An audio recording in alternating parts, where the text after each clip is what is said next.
तर मंडळी संध्याकाळ झालेली आहे बघा, अंधार झालाय आणि हे जे समोर दिसतंय ना, हे आहे महाबळेश्वर मंदिराचं मागचं प्रवेशद्वार. आणि इकडे समुद्राच्या अगदी किनारीच मंदिर आहे आणि आजूबाजूला पाहिलं ना खूप खड्या मसाल्यांची दुकानं दिसतात. आणि एवढ्या संध्याकाळी सुद्धा बघा किती गर्दी आहे मंदिरामध्ये. अगदी पर्यटक लांबून येतात आणि अगदी उशिरापर्यंत मंदिरामध्ये गर्दी असते.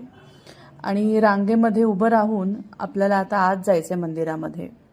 गोकर्ण मंदिरामध्ये आल्यानंतर मंडळी पुरुषांना फक्त आणि फक्त लुंगी घालून प्रवेश असतो, शर्ट सुद्धा घालायला अलाउड नसतो.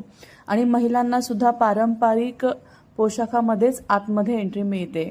आणि आम्ही गेलो त्या दिवशी इतकी सुंदर दिवे लागले होते, सगळीकडे दीप प्रज्वलित केलेले होते, त्यामुळे मंदिराचा आवार इतका मनमोहक आणि सुंदर दिसत होता.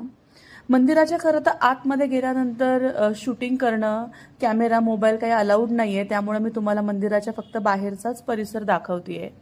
तर मंडळी एवढ्या शिस्तीत रांगेत उभं राहून सुंदर असं महाबळेश्वराचं आमचं आज दर्शन झालं. चला, मला फॉलो करत राहा. व्हिडिओ आवडत असेल तर लाईक करा. बाय.